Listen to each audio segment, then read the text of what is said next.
Assalamualaikum warahmatullahi wabarakatuh. Kembali dengan kami Dua Kejora, kelompok Jomblo Ceria di podcast Mansagel, podcastnya Sang Juara.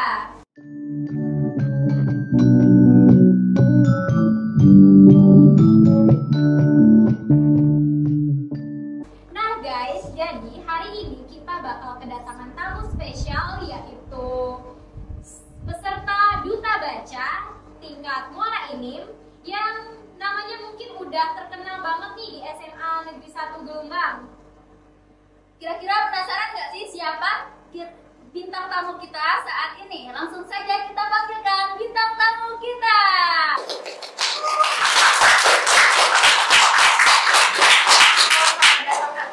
Silakan duduk. Oke, gimana nih Kak Krisna setelah tahu kalau kakak bakal diundang di podcast Mansagel ini? Setelah tahu bahwa saya akan diundang ke podcast Mansagel ini, saya sangat senang dan tidak sabar untuk ikut dalam podcast Mansagel ini, memenuhi undangannya. Semoga kita dapat menikmati podcast Mansagel kali ini dan saya akan berbagi pengalaman, inspirasi kepada rekan-rekan yang menonton video kita kali ini. Terima kasih sebelumnya kepada host Lona dan Aulia yang telah mengundang saya sebagai narasumber pada kali ini. Terus gimana nih Kak kabarnya dan apa sih rutinitas yang lagi dilakuin sehari-hari? Untuk saat ini, puji Tuhan kabar saya baik dan rutinitas saya masih seperti biasa, aktif mengikuti pembelajaran di sekolah sesuai makel yang ditentukan dengan tepat waktu. Oke, seperti yang kita tahu nih Kak, kita kan undang kakak di sini untuk menginspirasi semua penonton yang ada di rumah. Kita kan tahunya di sini kakak itu ikut jadi peserta Duta Baca ya Kak, benar gak? Ya. Nah, itu gimana sih Kak? Boleh gak diceritain pengalamannya dikit aja tentang pengalaman kakak menjadi peserta Duta Baca ini? Oke, saya akan cerita dikit nih. Jadi pertama kali saya ikut pemilihan Duta Baca Kabupaten Muara Enim tahun 2023 itu dikasih kabar oleh Pak Rudi bahwa pada Agustus akan ada pemilihan Duta Baca. Dan saat itu saya memiliki minat dan tertarik karena saya melihat pemilihan Duta Baca Kabupaten Muara Enim ini merupakan salah satu pemilihan terbaik dan ini adalah kali pertama pemilihan Duta Baca itu. Jadi saya merasa bahwa ini adalah waktu yang tepat di dalam organisasi forum Duta Baca ini. Saya memiliki tempat untuk belajar, menambah wawasan dan menginspirasi banyak orang. Terlebih lagi saya adalah generasi muda yang memiliki semangat untuk mengupgrade diri saya menjadi lebih baik lagi ke depannya. Oke. Lalu untuk selanjutnya, kira-kira bagaimana sih rutinitas yang kakak jalani sewaktu menjadi peserta Duta Baca di Muara Enim? Rutinitas yang saya lakukan pada saat ingin menjadi peserta Duta Baca, saya belajar dari buku. Kita harus memiliki dasarnya adalah suka membaca buku. Dari situlah kita bisa menginspirasi banyak orang bagaimana caranya kita bisa membaca buku dengan baik, memiliki minat untuk membaca buku. Karena hal inilah sebagai Duta Baca menjadi role model, menjadi public figure untuk mengajak rekan-rekan di dalam masyarakat untuk aktif berperan dalam kegiatan literasi. Gimana Kak perasaannya pas tahu kakak tuh ternyata juara gitu loh waktu jadi peserta Duta Baca tuh? Sebenarnya itu saya juga tidak menyangka bisa menjadi salah satu pemenang, mungkin jadi peringkat 2 walaupun tidak mendapat peringkat 1, tetapi saya tetap bersyukur kepada Tuhan karena pada saat seleksi masuk 10 besar di situ mental saya down karena saya merasa kurang puas dengan apa yang saya paparkan di depan dewan juri dan ada beberapa keliruan yang saya lakukan. Akan tetapi ternyata yang saya bayangkan tidak seperti nyatanya. Ternyata diri saya memaparkan program-program saya dengan baik dan saya berhasil sampai tahap 6 besar dan menjadi juara kedua pada pemilihan Duta Baca Kabupaten Muara Enim tahun 2023. Wih, keren banget ya sih kakaknya, jualannya besar ya untuk mengikuti lomba Duta Baca ini. Nah, Kak, menjadi pemenang Duta Baca tingkat Muara ini, adakah prestasi lain yang kakak juarai? Mungkin di ekstrakurikuler lain atau di organisasi lain? Untuk di ekstrakurikuler lain, saya mengikuti Eskul Paskibra. Di Eskul Paskibra ini saya telah beberapa kali mengikuti lomba LTBB, di mana mungkin hanya 2 kali saya bisa meraih piala dalam lomba di gebiar sekolah-sekolah lain. Dan untuk di dalam sekolah, puji Tuhan, di 2 semester terakhir, saya berhasil mendapatkan peringkat 1 umum di sekolah ini. Keren banget. Wah, keren banget sumpah. Ya. Kalau buat program ke depan gitu Kak, atau target yang belum kecapai di ke depannya tuh ada nggak sih Kak kira-kira? Untuk bulan yang akan datang, akan ada pemilihan ketua OSIS di SMA Negeri 1 Gelombang ini. Jadi program saya atau target saya akan mencalonkan diri saya menjadi salah satu calon ketua OSIS SMA Negeri 1 Gelombang ini. Dan semoga pemilihan tersebut berjalan lancar. Dengan potensi yang saya miliki, saya dapat berkontribusi untuk memaksimalkan pemilihan ketua OSIS tahun 2023-2024 ini. Dan untuk program selanjutnya, saya memiliki target juga di tahun yang akan datang, saya bisa mengikuti OSN matematika, karena di tahun kemarin saya gagal mengikutinya. Kakak kan tadi bilang kalau kakak ada kepikiran untuk mengikuti pemilihan calon ketua OSIS. Lantas kira-kira adakah persiapan yang sudah kakak siapkan dari sekarang? Untuk persiapan menjadi ketua OSIS SMA Negeri 1 Gelombang sebenarnya sudah dipersiapkan sejak tahun lalu, di mana pada saat itu kita berada di kurikulum Merdeka dan ada proyek dengan tema Suara Demokrasi. Dari situlah kita diperkenalkan bagaimana menjadi pemimpin yang baik, apa itu kepemimpinan, dan bagaimana kita memutuskan sesuatu dengan musyawarah, dan hasil akhirnya yaitu pemilihan ketua OSIS. Nah, melihat bekal saya dari tahun yang lalu dan persiapan saya sekarang mencari visi misi baru untuk memajukan SMA Negeri 1 Gelombang ini, saya berharap bisa menjadi ketua OSIS yang baik di SMA Negeri 1 Gelombang ini di tahun yang akan datang. Jadi kita simpulin ya di sini kalau kakak itu siswa kurikulum Merdeka ya. Nah ini kan kurikulum baru nih Kak. Kira-kira gimana tanggapan kakak sama kurikulum baru ini? Untuk kurikulum Merdeka ini mungkin yang baru dan berbeda dari kurikulum K13 adalah proyek P5, di mana di sini kita dituntut untuk berpikir kritis, gotong royong, kebinekaan, dan ada beberapa lagi itu. Nah, jadi di sini memaksimalkan karakter siswa di kurikulum Merdeka ini agar bisa menjadi siswa selain cerdas juga berkarakter dari perilaku, tindakan, kata-kata, dan perbuatan yang sehari-hari mereka lakukan. Nah, untuk kurikulum Merdeka sendiri pada pembelajarannya, kalau di kelas 10 kemarin mungkin kita masih belajar bagian-bagian dasar untuk menentukan minat kita di kelas 11, mau milih jurusan apa gitu, sesuai minat dan kemampuan yang kita miliki. Oke, untuk selanjutnya kita bakal masuk ke sesi Sunan Jayo, yaitu subscriber nanya, jawab Jayo. Nah, oke, sembari kita mencari pertanyaan yang akan ditanyakan ke Kak Krisna, boleh nih minum dulu Kak Krisna. Iya, dan nggak tegang-tegang banget ya. Oke.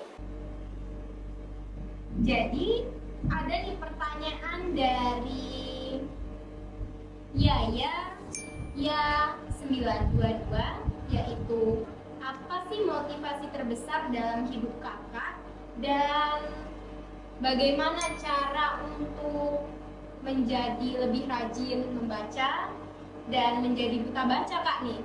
Pertanyaan kedua dari username boys. Oke, yang pertama tadi, apa motivasi terbesar dalam hidup saya? Jadi saya memiliki motivasi. Saya pernah membaca buku. Di situ ada kutipan kata-kata dari Abraham Maslow bahwa hal paling urgent untuk mengubah manusia adalah mengubah pola pikirnya. Di situ saya berpikir bahwa untuk mengubah diri saya menjadi lebih baik ke depannya, saya harus introspeksi diri saya. Dari kata-kata itu, saya harus mengubah pola pikir saya. Itu saya lakukan dari peralihan saat saya dari SD ke SMP, dari SMP ke SMA, saya lakukan itu. Introspeksi diri dan apa yang perlu diperbaiki dari diri saya ke depannya. Jadi dari kata-kata tersebut menjadi motivasi di dalam hidup saya. Dan juga bagi teman-teman, kita harus menikmati setiap hari kita. Kita harus happy di setiap hari kita dan punya mimpi di setiap hari kita. Supaya kenapa? Supaya kita termotivasi, supaya kita rajin. Di pertanyaan kedua tadi, bagaimana agar tips agar kita menjadi lebih rajin membaca buku. Nah, di situ saya mulai membaca itu di umur 4 tahun kurang, dan saya sudah bisa membaca itu umur 4 tahun setengah, hampir 5 tahun. Dan di situ saya mulai menyukai membaca buku dengan baik. Saya diperkenalkan buku ini oleh nenek saya, sehingga saya sampai sekarang menyukai membaca buku. Jadi kalian pun harus mencoba membaca buku. Walaupun sehari cuma 5 menit, 10 menit, 15 menit, tetapi jika dilakukan terus-menerus akan candu akhirnya. Baik, untuk pertanyaan selanjutnya. Itu dari I3Y_II. Dia itu nanya, Kak, ada kriteria cewek idaman nggak? Iya. Untuk para penonton yang mau mencalonkan diri. Oh, calon diri jadi apa? Jadi pacar Kak Kris. Oh gitu. Waduh, kalau sekarang kayaknya belum dulu ya, karena masih fokus belajar. Untuk kriteria mungkin juga tidak ada, karena saya belum fokus mencarinya, tetapi saya mungkin berdoa kepada Tuhan agar suatu saat nanti untuk pasangan mungkin bisa langsung yang serius saja lah. Waduh, mantap. Dengan Pastinya para semua. penonton. Oke, untuk Sunan Jayo kita akhiri, dan selanjutnya adalah sesi promosi untuk eskul-eskul yang kakak jalani nih. Mungkin ada yang mau join di Paskib, kan kakak tadi bilang kalau kakak adalah anggota dari Paskib. Nah, boleh sekalian promosi. Oke, di sini saya pertama kali ikut eskul Paskibra. Setelah MLS ada penampilan eskul Paskibra, saya tertarik ikut di eskul Paskibra ini. Jadi bagi teman-teman yang ingin belajar baris berbaris, belajar disiplin, meningkatkan disiplin, kalian bisa join ke eskul bareng kami, eskul Paskibra, dan bisa DM langsung ke IG di bawah ini. Oke. Selain itu, saya juga mengikuti eskul LCC Debat 4 Pilar. Di sini saya ikut di pertengahan semester. Habis proyek Suara Demokrasi dengan public speaking yang saya miliki, saya sadar bahwa dengan mengikuti LCC Debat 4 Pilar cocok untuk saya melatih public speaking saya lebih dalam lagi. Dan bagi teman-teman yang ingin melatih public speakingnya, ingin berpikir lebih kritis lagi, bisa juga join di eskul LCC Debat 4 Pilar. Linknya ada di bawah ini. Oke. Selain eskul, mungkin ada organisasi Oh, iya. yang kakak naungin gitu? Saya ikut forum Duta Baca ini, forum Duta Baca Kabupaten Muara Enim, dan ada aplikasi seperti aplikasi perpustakaan digital yang sudah diterbitkan oleh perpustakaan Muara Enim. Nama aplikasinya adalah Medali. Bisa dilihat ini logonya dan bisa di-download di Play Store ataupun App Store. Oke. Jadi di aplikasi Medali ini sudah tersedia lebih dari 2000 judul buku yang bisa teman-teman baca dan nikmati keseruan bacanya. Oke. Seru juga gak sih kelihatannya? Jangan lupa download ya untuk para penonton. Terus jangan lupa juga buat subscribe semua dan ikuti semua akun sosial media Seman Sagel di bawah ini. Oke, kira-kira untuk dari podcast kita pada hari ini apa sih quotes dari kakak gitu, atau ada motivasi dikit gitu buat kakak sampaikan ke para penonton yang ada di rumah? Baiklah, untuk teman-teman yang menonton video ini, saya memiliki sedikit motivasi yang bisa teman-teman terapkan. Motivasinya adalah kita adalah generasi muda Indonesia.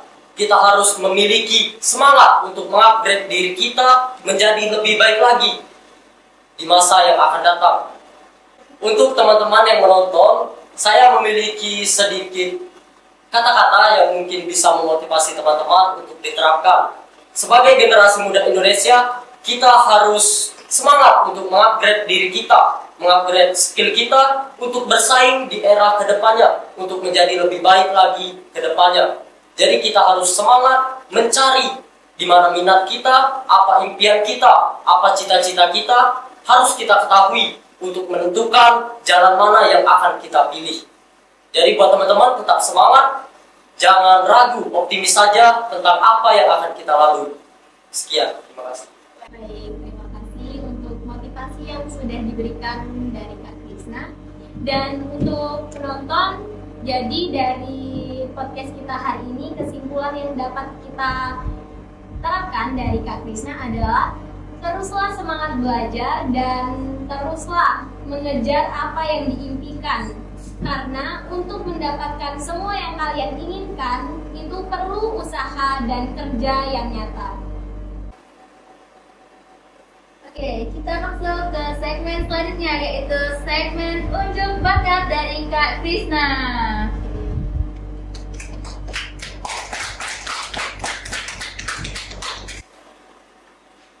Oke, berakhirlah sudah sesi podcast kita pada hari ini. Kami dua kejuara kelompok Jomblo Ceria pamit undur diri. Sampai jumpa lagi Di podcast selanjutnya. Sekaligus kita akan menyaksikan unjuk bakat dari Kak Krisna.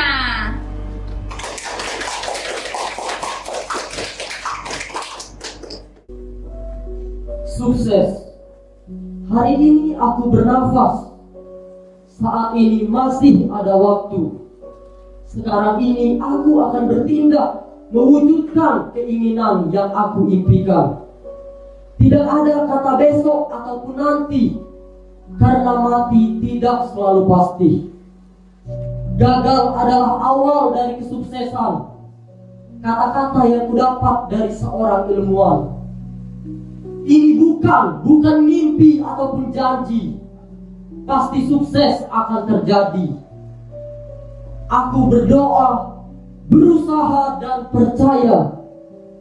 Selama masih hidup, kemungkinan pastilah bisa. Sekian, terima kasih.